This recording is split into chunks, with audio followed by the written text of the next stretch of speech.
할렐루야.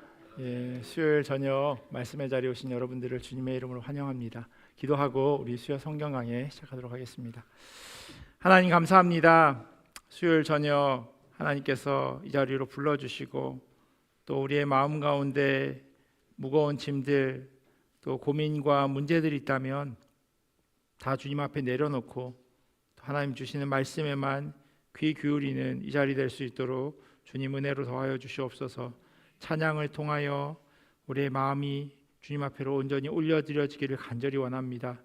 우리의 친구 되시고 또 우리의 목자 되시고 우리의 구원자 되시는 그 주님만을 찬양하고 온전히 주님께만 우리의 삶을 드리는 이 시간 될 수 있도록 인도하여 주시옵소서. 감사하며 사랑이 많으신 예수님의 이름으로 기도합니다. 아멘. 우리 찬송가 434장 같이 찬양하시겠습니다.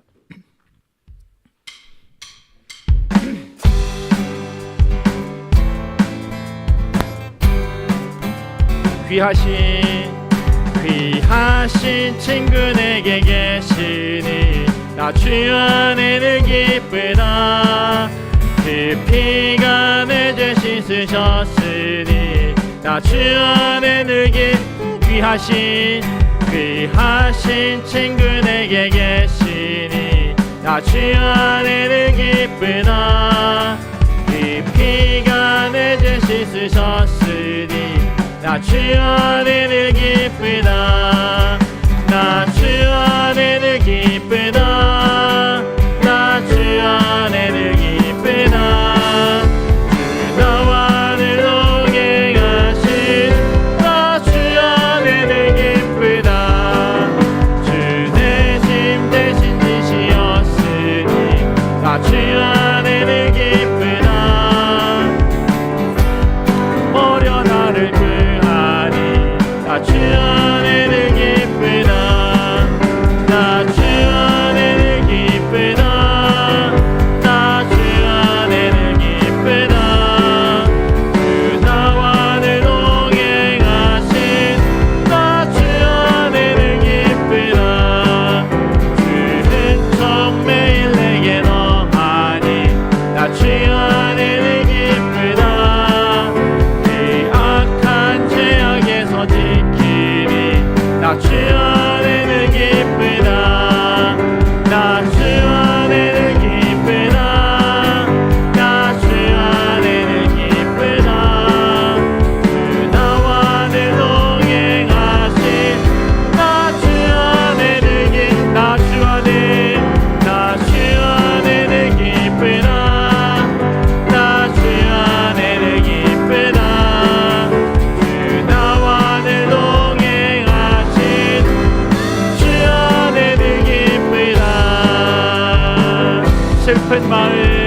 슬픈 마음 있는 사람 예수 이름 믿으며 영원토록 변함없는 기쁜 마음 얻으리. 예수의 이름은 세상의 소망이요. 예수의 이름은 천국의 기쁨일세. 거룩하신 주의 이름 너의 방패 삼아라. 환난 시험 당할 때에 주께 존귀하신 주의 이름 우리 기쁨 되도다. 주의 품에 안길 때에 기뻐 찬송 부르리. 예수의 이름이 세상의 소망이요. 예수의 이름이 천국의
앞으로 저점을 향해 나가세. 전성은 바라고 나가세. 모든 전사 너희를 영접하. 문 앞에 기다려서 있네. 난 길을 모두 가기 전 내 손에 린검을 꽂지 말아라. 저 마귀 등에 모든 개들이 끝까지 살 싸워 이겨라. 앞으로 전성을 향해 나가세. 전성문만 바라고 나가세. 모든 전사 너희를 영접하. 문 앞에 기다려서 있네. 아멘. 주님 마음 내게 주소서. 같이 찬양하시겠습니다.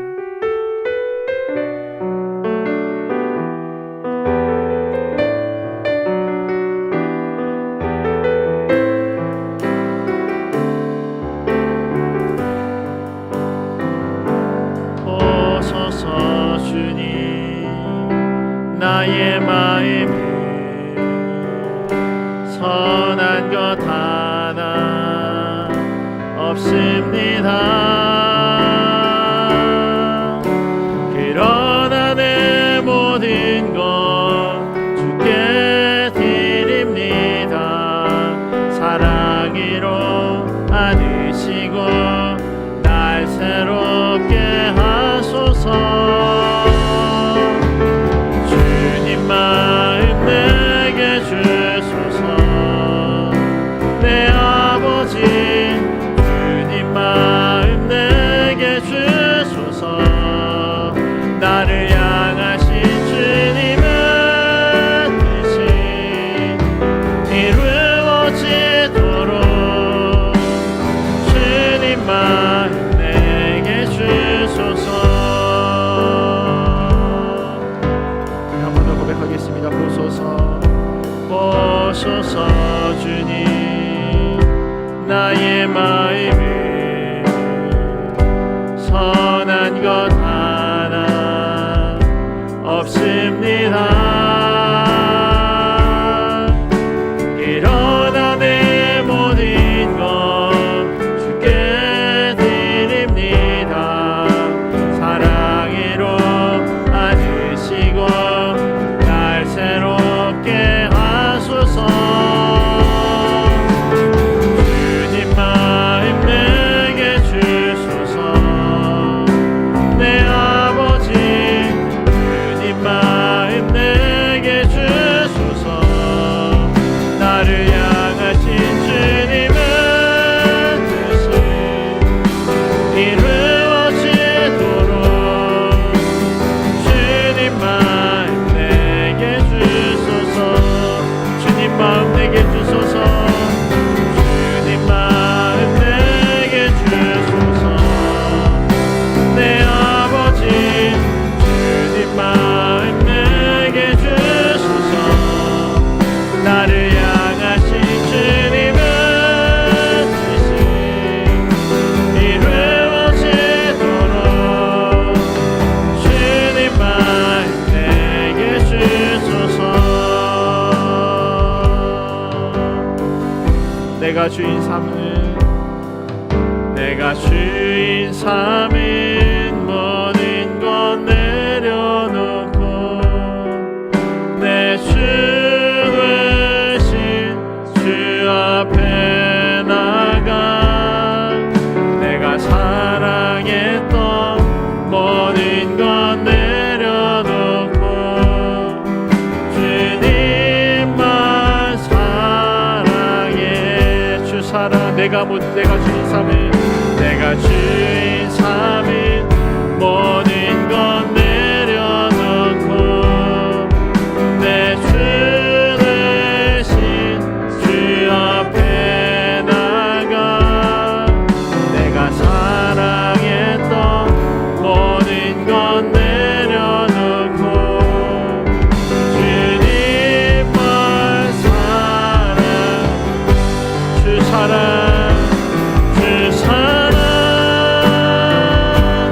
오직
같이 기도하며 나아가겠습니다. 들을 말씀 위해서 같이 기도하기를 원합니다. 하나님, 수요일마다 우리가 하나님 앞에 나와 말씀 듣는데 사무엘상을 통하여서 하나님이 원하시는 그 삶의 길을 발견하게 하시고 하나님이 살아가기를 원하시는 그 삶의 방향을 선택하고 걸어가는 자들 되길 원합니다.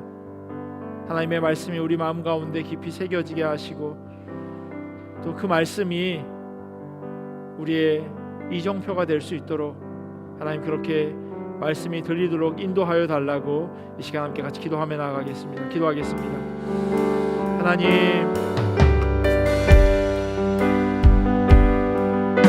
우리가 주님 삼은 모든 것들 다 내려놓기를 원합니다.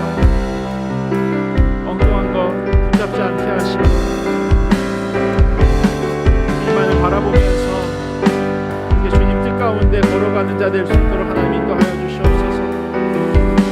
수요일 저녁에 하나님 말씀 가운데 우리가 이렇게 서는데 들을 길을 허락하시고 목토와 같이 준비된 마음 허락하셔서 하나님의 말씀이 우리의 마음 가운데 깊이 새겨질 수 있도록 도와주시옵소서. 들려지게 하시고 또한 들려진 말씀이 우리의 삶 가운데 살아내질 수 있도록 은혜로 도와여 주시옵소서. 그 주님을 붙잡고 그 주님을 이끌어 주시는 그 은혜대로 온전히 살아내는 자들 되게 도와주시옵소서.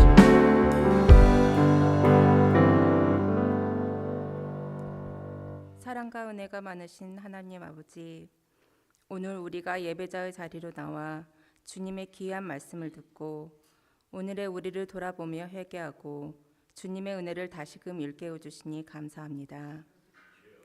우리가 지금 우리로 있게 된 것은 그 모든 것이 주님의 은혜였음을 고백합니다. 불안해하고 흔들릴 때도 주님은 우리를 붙들어 주시고 기다려 주시며 온전히 설 수 있도록 도우셨습니다. 어긋나고 잘못된 길을 걸을 때도 주님께서는 언제나 우리와 함께 하시며 바른 길로 인도하여 주셨습니다. 주님 없이는 아무것도 할 수 없는 연약하고 어리석은 우리를 눈동자같이 살펴주심에 감사드립니다. 하나님, 주님 보시기에 잘 사는 인생이 되기를 소망합니다. 삶이 형통하고 평안해도 교만해지거나 나태해지지 않고 괴로워도 원망하거나 불평하지 않기를 기도합니다. 오늘 우리에게 맡겨진 일에서 큰 일이든 작은 일이든 모든 일을 주께 하듯 하고 주님께서 보내신 삶의 자리에서 우리가 해야 할 일을 성실하게 감당하게 하여 주님의 자녀로서 부족하지 않기를 소망합니다. 우리의 열심이 주님보다 앞서지 않게 하시고 매 순간 주님 뜻을 먼저 물을 수 있는 겸손한 마음을 주시옵소서. 그리고 주님께서 말씀하실 때 듣는 길을 허락해 주시고 주님이 말씀하시면 주신 말씀을 그대로 받고 그대로 믿고 또 그대로 순종할 수 있는 지혜를 주소서. 경제적으로 육체적으로 또 여러 각각의 문제로 힘들어하는 교인들을 위해 기도합니다. 우리가 약할 때 비로소 주님을 향한 우리의 마음이 가장 강해지는 시간임을 깨닫고 온전히 주님만 바라보며 순종하게 하소서. 교회의 여러 각 부서에서 각각의 모습으로 봉사하는 많은 분들의 수고로움을 기억하시고 은혜를 부어주시며 하나님께서 맡기신 우리의 귀한 자녀들이 세상보다 하나님 말씀을 더 사모하고 무엇보다 주님을 인격적으로 만나 평생 주님을 신뢰하고 사랑하는 삶을 살게 하옵소서. 땅끝까지 주님을 전하기 위해 전 세계 각지에서 헌신하고 계시는 선교사님들과 그 가정이 날마다 성령님이 부어주시는 새 힘 안에서 건강히 사역하시길 기도합니다. 말씀을 전하는 주의 종을 축복하시어 그 입을 통해 전해지는 모든 말씀들이 교인들의 마음을 평안하게 하고 또 마음에 새겨지며 그 말씀대로 삶을 살아내는 주의 자녀가 되게 하소서. 이 모든 말씀 우리를 사랑하셔 죽기까지 하신 우리 주 예수 그리스도의 이름으로 기도드립니다. 아멘.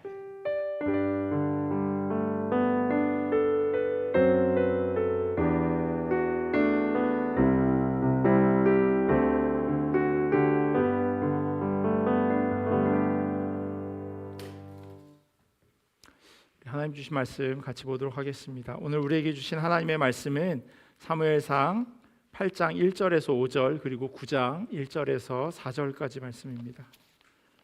우리 두 구절 같이 보도록 하겠습니다. 사무엘상 8장 1절에서 5절 그리고 9장 1절에서 4절까지 말씀입니다.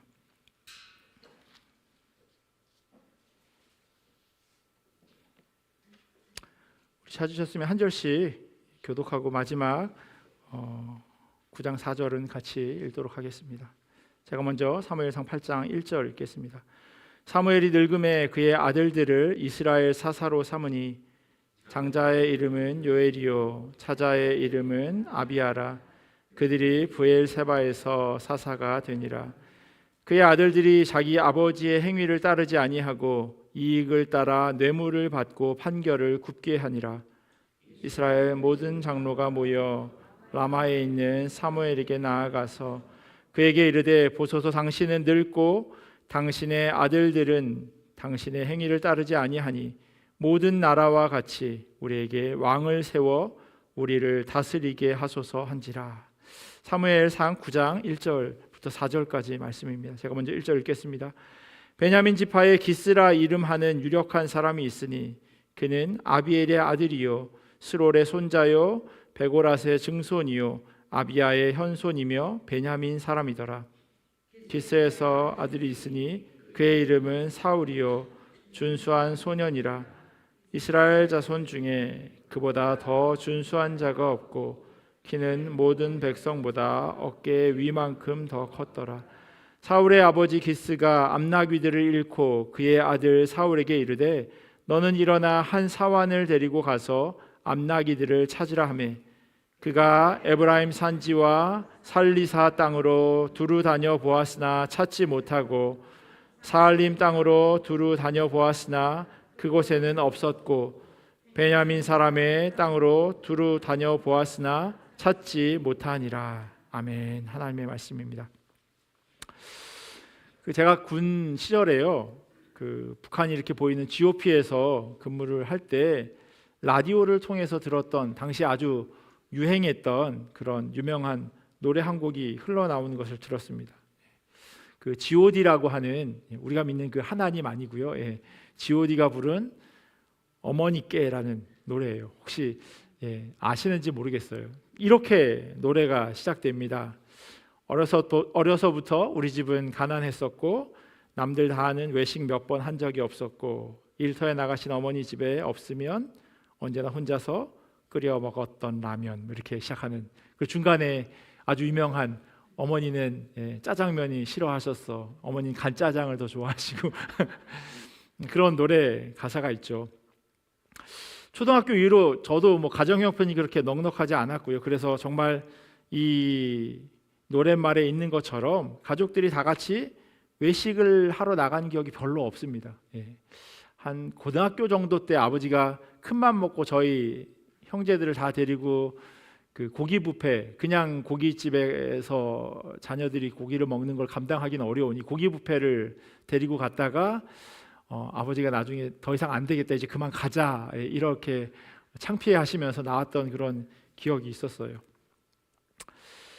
형제도 많으니까 외식하는 게 엄두를 내기 어렵죠. 그리고 부모님이 맞벌이를 하셔야 했고 그래서 살림이 나아져야 함에도 불구하고 그렇게 눈에 띄게 살림이 나아지는 것 같지 않았습니다. 학교 마치고 집에 부모님이 계시지 않은 것도 사실 그 집에 오는 것이 속상한 일이었지만요. 똑같이 맞벌이를 하는 그 아들이 하나 있는 제 친구가 있었는데 그 친구 집에 학교를 마치고 어차피 우리 집에 아무도 없으니 그 친구네 집에 가면 항상 그 식탁 위에 500원짜리 동전이 이렇게 놓여 있었어요. 그 어머니가 보험회사를 하셨는데 이제 짜장면 사 먹으라고 그렇게 동전 500원을 주고 가셨어요. 그게 그렇게 부러울 수가 없더라고요. 그렇다고 부모님이 저희 형제들을 없이 키운 거냐면 또 그렇지도 않아요. 돌이켜 생각해 보면 다들 신는 그 나이키 신발 저도 신었고요. 또 메이커 옷 입었고 그리고 집에 들어오실 때면 저희 아버지가 이렇게 귤을 사오기도 하고 정확한 표준어는 잘 모르겠지만 여러분도 다 아시는 셈베라고 하는 표준어는 잘 모르겠습니다. 뭐가 맞는 말인지 일본 말인지 잘 모르겠지만 이렇게 과자를 이렇게 사오신 기억이 있어요. 그러니까 들어오실 때 아버지 얼굴을 보는 게 아니라 아버지 손을 더 먼저 보게 되는 그런 기억이 있습니다. 부모가 되어봐야 부모 마음을 안다는 말이 있죠. 어머니가 아프셔서 그런지 아니면 제가 10대 청소년들을 키우고 있어서 그런지 아니면 이제 50대가 바로 코앞이라 그런지 모르겠지만 그 부모님의 마음에 공감하게 되는 그런 순간들이 있습니다. 그래서 저도 가끔 교회에 있다가 이제 퇴근할 때 코스코에 들러가지고 이렇게 고기를 사가기도 합니다. 아버지 손에 뭐가 들려 있었던 걸 쳐다본 그 제 기억처럼 혹시 저희 아이들도 그러진 않을까라는 생각 때문입니다. 예수님께서요, 아무리 악한 아비라도 자식에게는 좋은 것을 줄 알거든이라는 말씀을 하신 걸 보면 부모 마음은 악하든 선하든 다 똑같은 것 같다는 생각이 듭니다. 자식이 본인처럼 고생하지 않고 나보다는 더 잘 살기를 바라죠. 근데 이 마음 때문에요, 문제가 생길 때가 종종 있습니다. 이 잘 사는 것에 대한 정의가 명확하지 않으면 잘못된 길로 안내하고 인도하게 될 때가 있다는 겁니다. 우리는 의례 잘 사는 것이라고 하면 넉넉한 경제적 상황을 생각합니다. 그렇게 생각하지 않는다고 하지만요, 우리 입에서 나오는 게 그래요. 저 집 잘 살아 라고 하면 저 집이 평화롭고 행복하고 이걸 의미하지 않잖아요. 넉넉한 집, 이걸 저 집 잘 살아 라고 표현하는 걸 보면 우리 마음은 다 비슷한 것 같습니다. 그런데 우리가 정말 잘 사는 것이 무엇인지를 다시 한번 생각해 보아야 해요. 그러지 않으면 엉뚱한 길로 가게 된다는 겁니다. 오늘 사무엘상 8장하고 9장을 함께 보려고 하는데요, 여기에도 그와 같은 모습이 기록되어져 있습니다. 어쩌면 사무엘상 1장부터 쭉 비슷한 이야기를 해나가고 있는 것 같다는 생각도 듭니다. 8장이 이렇게 시작해요.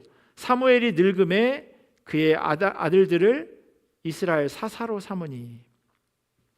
사무엘이 늙음에라는 말을 통해 떠오르는 장면이 있으신가요? 엘리가 늙었다라고 하는 것과 이렇게 겹쳐져요. 1장에서 있었던 그 장면이 이제 8장으로 접어드는 거예요.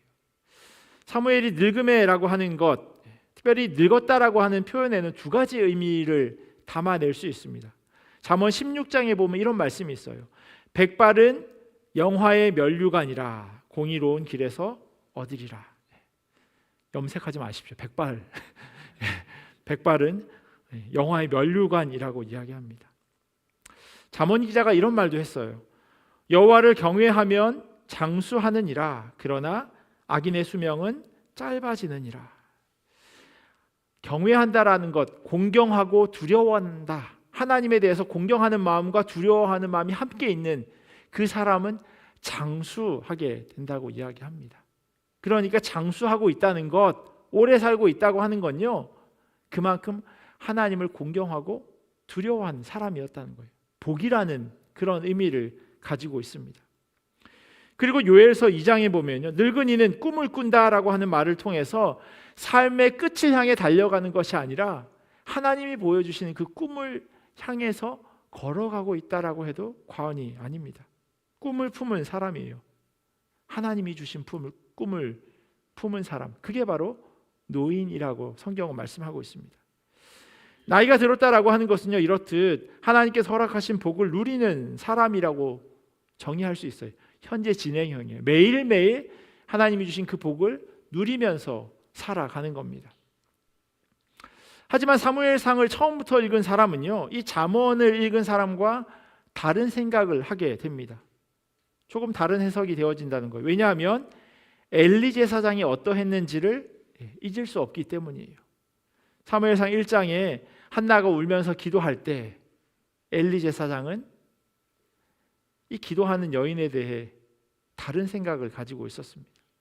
함께 기도해야 할 엘리는요, 여호와의 전 문설주 곁 의자에 앉아 있었고 괴로워하며 통곡하고 있는 그 한나를 바라보면서 저 여자가 술 취해가지고 대낮부터 저러고 있네 라고 오해하고 있었던 겁니다.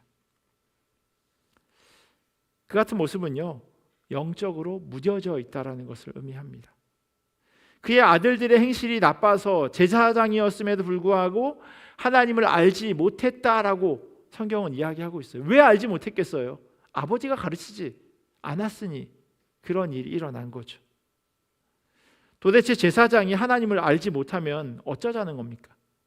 그 증거가 하나님께 드린 제물, 그것이 있는 솥에 갈고리를 꽂아서 자기 원하는 그냥 걸리는 대로 넙떡자리를 퍽퍽살을 먹어야 하는데 그냥 걸리는 대로 고기를 가져다 먹었습니다.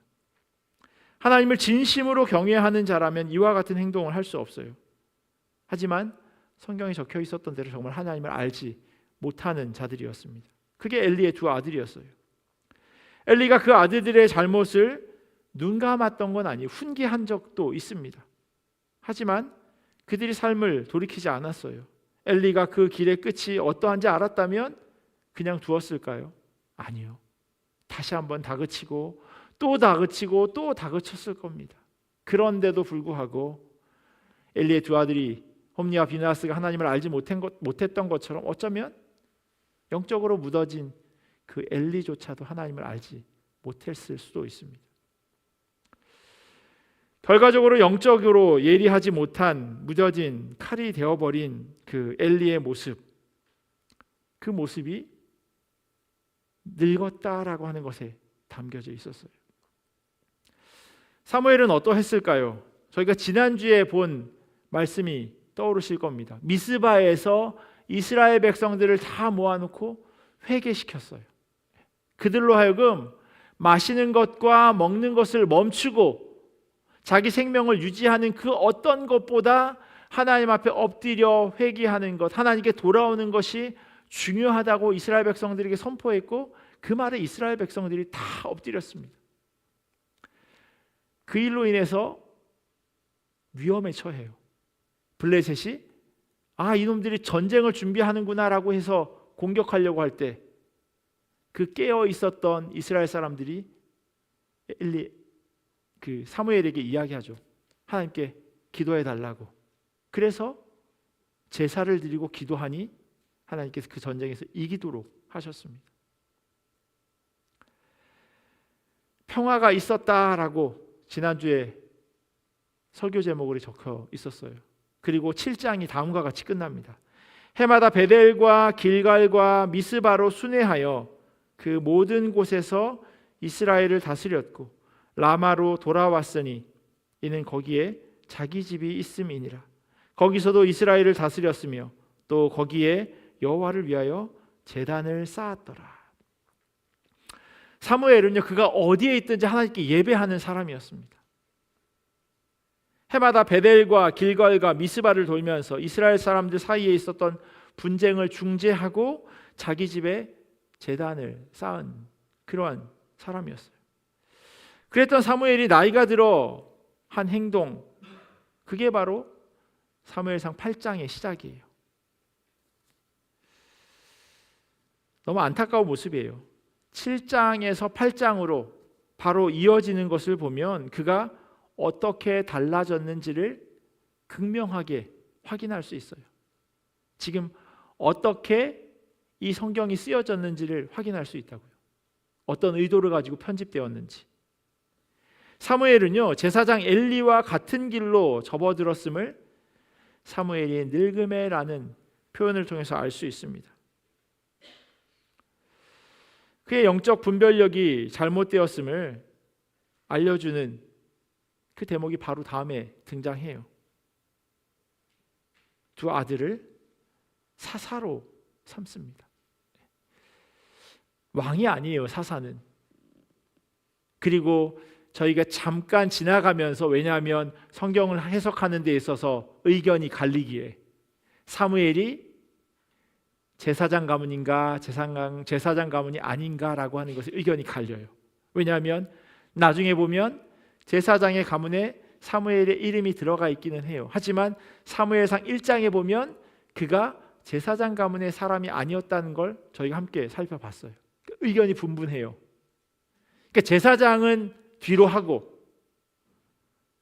사무엘이 사사였는데 내가 사사였으니 이제 내 아들을 사사로 세우는 그 일을 지금 사무엘이 했다는 겁니다. 언제요? 사무엘이 늙음에. 사무엘이 제사장 엘리와 같은 길로 접어들었다라고 하는 것이 그 바로 늙었다라고 하는 것을 통해서 보여주는 대목이에요. 사사 시대에 이와 같은 일을 한 사람이 있었어요. 사사 기드온의 아들 아비멜렉. 그 이름의 뜻이 뭐냐면 아비는 아비고요, 멜렉은 왕입니다. 그래서 아비멜렉 하면 내 아버지는 왕입니다라는 뜻이에요. 기드온이요, 자기 아들의 이름을 아비멜렉이라고 지었어요. 자기 이름을 자기가 짓지 않으니까요. 그 말인즉슨 내가 왕이고 내 아들도 왕이다 라는 의미예요. 아들의 이름이 우리 아버지가 왕입니다라는 건 그 아들의 이름을 지어준 내가 왕이라는 그런 의미니까요. 이 아비멜렉이요, 자기 이복 형제 70명을 죽이고 세겜과 밀로의 왕이 되었어요. 그때 저희가 사사기 강의하면서 어찌 보면 이스라엘의 첫 번째 왕이 아비멜렉일 수도 있다라고 하는 이야기를 해드렸습니다. 하지만 하나님께서 형제 70명을 죽인 죄값을 아비멜렉에게 돌리셨어요. 사사는요, 그렇게 대물림하는 것이 아닙니다. 사무엘이 보기에 자기 아들들이 그 자리에 있으면 잘 살 것 같다라는 생각을 한 것 같아요. 하지만 그건 큰 잘못이에요. 잘 산다라고 하는 것에 대해 가르치지 않으면 그 자식들은 어떤 것이 잘 사는 것인지 알지 못합니다. 사무엘상 8장 3절에 이렇게 써 있어요. 그의 아들들이 자기 아버지의 행위를 따르지 아니하고 이익을 따라 뇌물을 받고 판결을 굽게 하니라. 사사는 재판하는 사람이거든요. 왕도 그러한 일을 했지만 사사가 하는 일이 그런 일이었는데 재판을 굽게 했대요. 돈 주면 그냥 그 사람에게 이루어온 대로 재판을 한 겁니다. 아버지가 좋은 제사장이었고 사사였지만 아들들은요, 자기 아버지의 길을 따라 살아가지 않았습니다. 이게 어떻게 다 아버지 잘못인가 라고 되물을 수도 있지만 이렇게 바른 길을 가지 않은 그런 사람들을 사사로 세운 게 누구예요? 사무엘이었어요. 사무엘이 잘못한 것이기에 그 아들 역시도 잘못된 길을 지금 걸어가고 있는 겁니다. 그러니 이 잘못에 대한 책임을 사무엘에게 물을 수밖에 없죠. 사무엘의 아들들이 뭘 잘못했는지 세번역 성경으로 제가 다시 읽어드릴게요. 그러나 그 아들들은 아버지의 길을 따라 살지 않고 돈벌이에만 정신이 팔려 뇌물을 받고서 치우치게 재판을 하였다. 잘못된 잘 사는 것에 정신이 팔려 있었습니다. 돈이 많으면 잘 살 수 있다고 생각했기에 뇌물을 받고 공정하지 않게 재판한 거예요. 이스라엘 백성 전체를 다시금 하나님께 불러 모아서 회개하고 전쟁이 누구의 손에 있는지 이스라엘 백성들에게 보여주었던 그 사무엘이 엉뚱한 결정을 함으로 인해서 점점 그의 가문이 나락으로 빠져들고 있습니다. 아버지로서 자기 자녀들을 잘 가르치지 못한 거죠. 올해 들어 한국 교계에 이와 비슷한 일이 있었습니다. 아직 결론이 난 것은 아니지만요. 탁월한 신학자요, 또 설교자로 잘 알려진 박영선 목사님이요, 교회 거액의 돈을 요구한 일입니다. 제가 잠실 살았는데 거기 아시아 선수촌 아파트 그 안에 이제 교회가 있어요. 이 목사님이 2017년도에 은퇴하고 원로 목사 추대 감사 예배를 드렸습니다. 그러니까 은퇴한 지 거의 10년이 다 되어 가는 거예요. 하지만 여전히 개척한 지 40년이 된 그 교회에서 설교를 하고 계세요. 수요일 하기도 하고 금요일 하기도 하고 주일에도 설교를 하기도 하고요. 워낙 탁월한 분이시니 그럴 겁니다. 그런데 문제는요, 그 교회 부목사로 있는 아들이 이제 개척할 때가 되었다고 하면서 교회에서 지원을 해줘야 된다고 요청한 겁니다. 그러면서 이 얘기한 것이 100억이었어요. 그러다가 한 발 물러나서 40억으로 줄였습니다.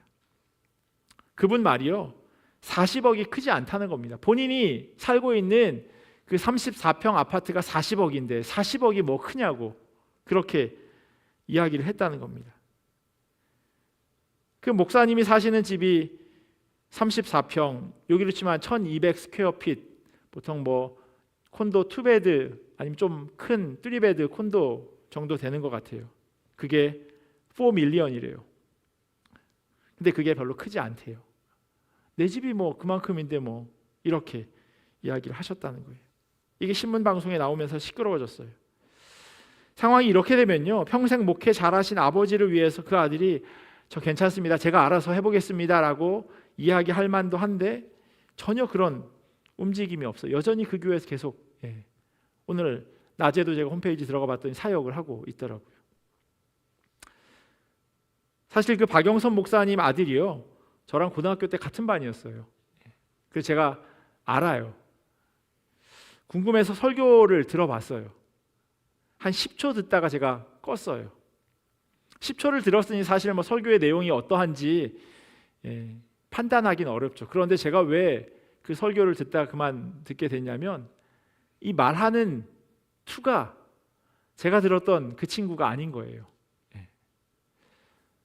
그 아버지가 말하는 투를 그대로 잘 이렇게 배웠다고 해야 될까요? 카피를 해야 됐다고 해야 될까요?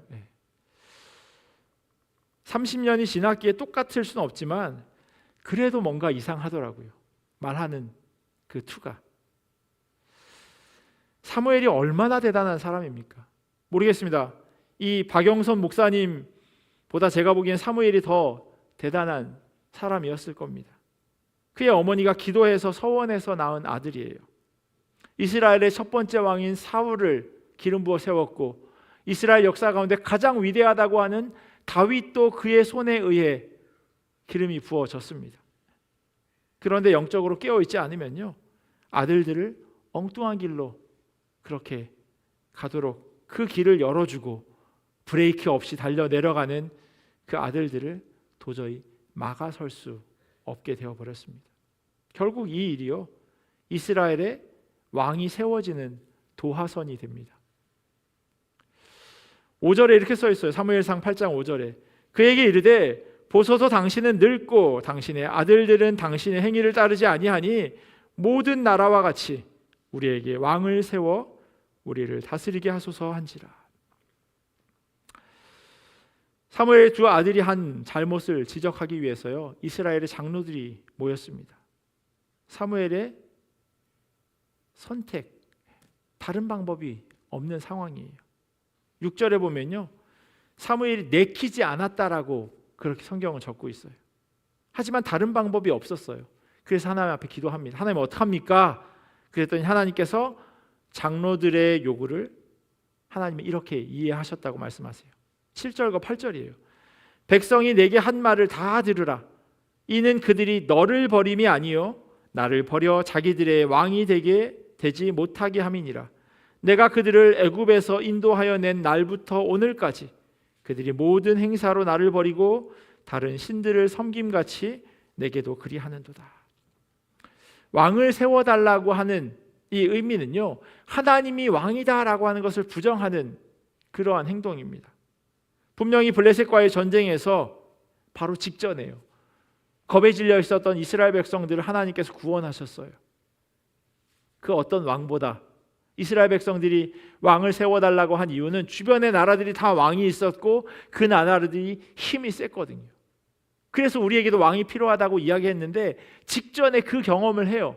블레셋의 왕보다 우리가 믿는 하나님이 더 힘세다라는 것을. 그럼에도 불구하고 그 하나님을 왕으로 인정하지 않고 있는 겁니다. 하나님 말고 다른 것을 붙잡는 것, 다른 신을 섬기는 것, 그게 우상 숭배하는 것이라고 저희가 지금 주일마다 듣고 있는데, 지금 이스라엘 백성들의 모습이 딱 그 짝이에요. 하나님께서 그걸 지적하고 있는 거예요. 다른 신 섬기고 있다고, 우상 섬기고 있다고. 그들을 애굽에서 인도한 때로부터 지금까지 어떻게 엉뚱한 신을 섬기는 그 모습이 변함이 없냐, 하나님 한탄하십니다. 결국 사무엘은요, 백성들에게 왕을 세우면 그로 인해서 너희들이 어떤 손해를 입게 될지에 대해서 아주 길게 이야기합니다. 너희 딸들은 왕의 수발을 들어야 하고 너희 아들들은 전쟁에 끌려나가고 왕의 밭에서 일해야 되고 여러 가지 많은 이야기를 해요. 하지만 듣지 않습니다. 그래도 우리에게 왕을 세워달라고 이야기합니다. 이스라엘 사람들의 마음은 변함이 없어요. 결국 하나님께서는 사무엘을 통해 왕을 세우도록 하십니다. 사무엘상 8장을 읽어보면요, 이 모든 일에 도와서는 사무엘의 두 아들입니다. 자녀를 내 마음대로 키울 수 없다라고 하는 걸 자녀를 키우면 잘 알죠. 그래서 이야기하잖아요. 남의 아들, 남의 딸 이야기할 거 없다고. 그런 이야기 많이 하십니다. 쉽지 않다는 거예요. 사무엘이 그런 사람이었다는 거예요. 정말 좋은 사람, 정말 훌륭한 사람, 영적으로 깨어 있었던 사람인데 그것이 무뎌지니 자기의 두 아들을 잘 챙기지 못해서 이스라엘 전체가 지금 엉뚱한 방향으로 달려가도록 만들고 있습니다. 그러한 상황 가운데요, 그와는 약간 대조적인 또 다른 인물이 등장하는 게 사무엘상 9장이에요. 9장의 시작은요, 새로운 이야기처럼 보입니다. 마치 사무엘상 1장의 시작과 사무엘상 9장의 시작이 비슷한 느낌이에요. 한 인물을 소개하는 데 있어서 그가 누구의 아들이고 누구의 아들이고 누구의 아들이라고 하는, 어디 가문 사람이라고 하는 것을 이야기합니다. 한 인물을 소개하는 빌드업이에요. 1장에서는 사무엘이었고 9장에서는 사울입니다. 사울은 베냐민 사람이에요. 그에 대한 성경의 묘사가요, 준수한 소년으로 키가 컸다라고 이야기합니다. 모든 백성보다 어깨 위만큼 더 컸다고 하니 대충 한 20cm 정도는 컸나 봐요. 한국 평균이 한 70에서 72라고 하는 남자가 정 목사님처럼 한 92 정도 되는, 딱 쓰면 딱 눈에 띄는, 어디에서나 딱 보이는 그 정도의 큰 키였나 봐요. 저 정도는 뭐 큰 키도 아니고요, 90은 넘어야 키가 좀 크다고 할 수 있는 것 같아요. 이 준수하다라고 하는 표현의 그 원어가 토브라고 하는 히브리 단어를 쓰는데요, 좋다라고 하는 의미예요. 창세기에 계속해서 나왔던, 하나님이 첫날, 둘째 날, 셋째 날 계속해서 좋았다, 좋았다 하셨던 그 단어가 바로 사울을 바라보며 기록한 내용이에요. 사울이 그렇게 좋았다는 거예요. 왜 성경은 사울을 그렇게 바라볼까요? 이어지는 이야기를 주목해 보시면 좋을 것 같아요. 3절에 보면 이렇게 써 있습니다. 사울의 아버지 기스가 암나귀들을 잃고 그의 아들 사울에게 이르되 너는 일어나 한 사환을 데리고 가서 암나귀들을 찾으라 하매. 나귀는 되게 순한 동물이에요. 그래서 뭐 나귀를 타고 가는 예수님도 그러셨고요.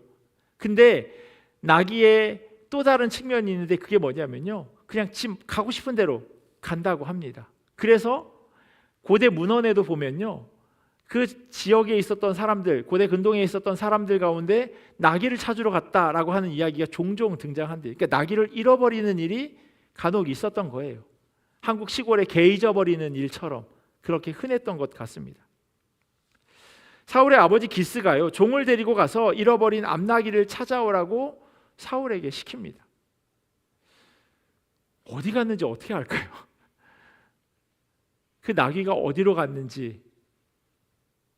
근데요, 사울은 아버지의 말을 듣고 에브라임 산지와 살리사 땅과 사알림 땅과 베냐민 사람의 땅을 두루 다녔대요. 베냐민 사람의 땅이라고 하는 건 아주 넓은 지역이에요. 아버지가 시켜서 그냥 그 말에 그대로 순종합니다. 어찌 보면 좀 미련스러울 수도 있어요. 대충 찾는 척하다가 없네 하고 들어갈 수도 있는데 두루 다녔다라고 이야기를 하고 있어요. 성경에 그게 써 있어요. 그만큼 아버지의 말씀에 순종하는 아들이었던 거예요. 이 아들이 좋은 아들이었을 수도 있지만요, 그 아버지가 아들을 그렇게 잘 키웠다라고 생각할 수도 있습니다. 바로 앞장에 사무엘의 두 아들, 그리고 그 앞에 엘리 제사장의 두 아들과는 너무나도 대조적인 모습이에요.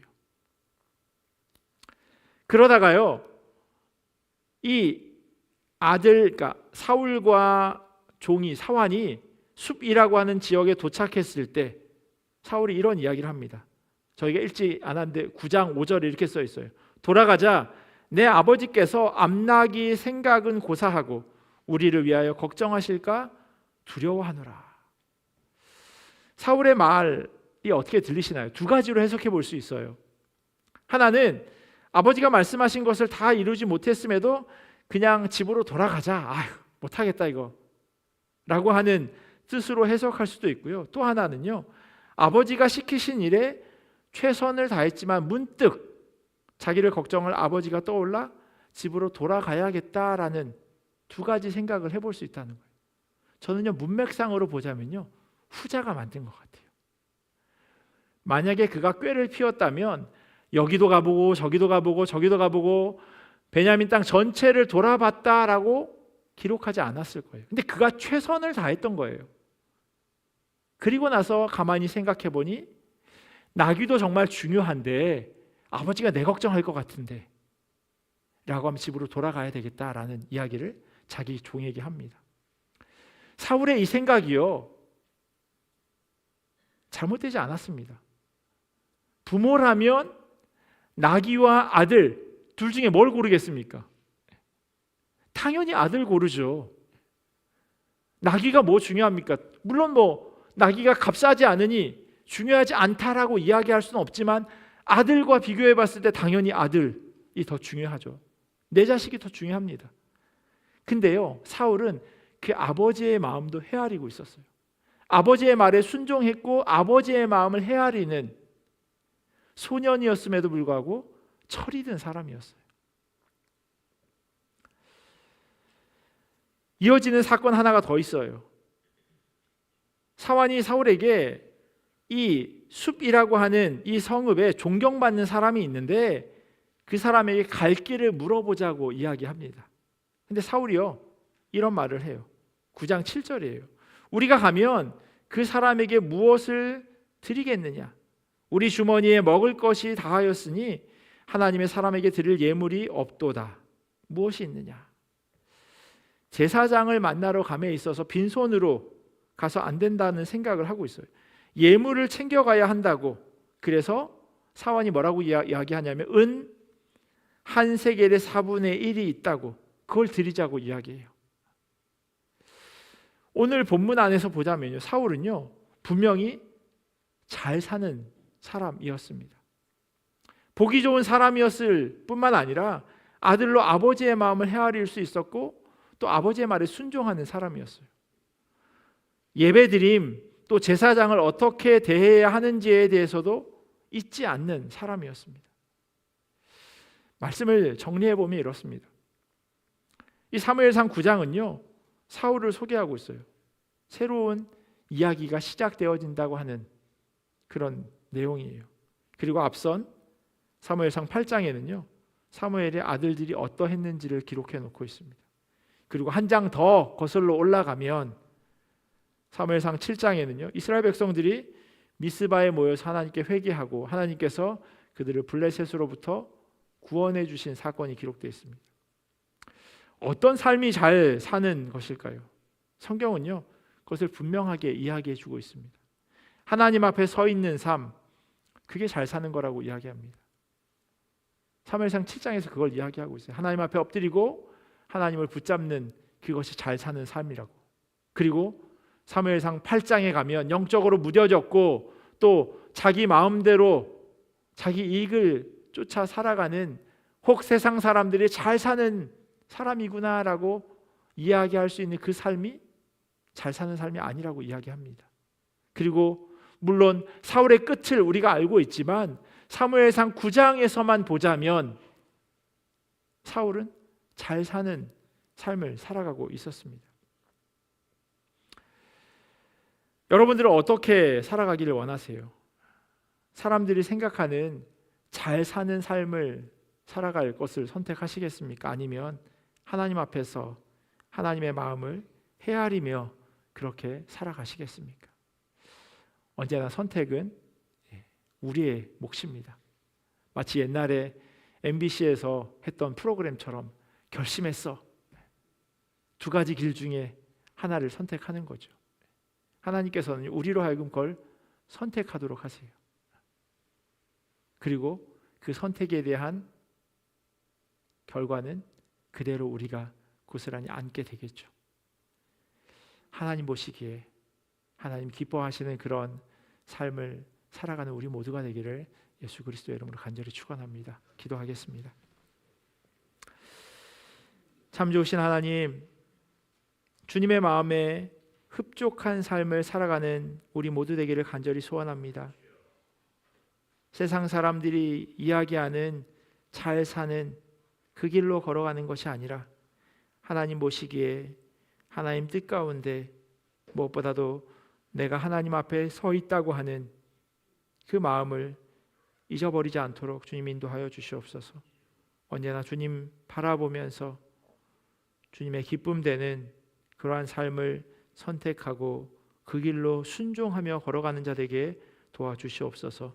감사하며 사랑이 많으신 예수님의 이름으로 기도합니다. 아멘. 각자 가지고 오신 기도의 제목 가지고 기도하시고 또 자유롭게 돌아가도록 하겠습니다.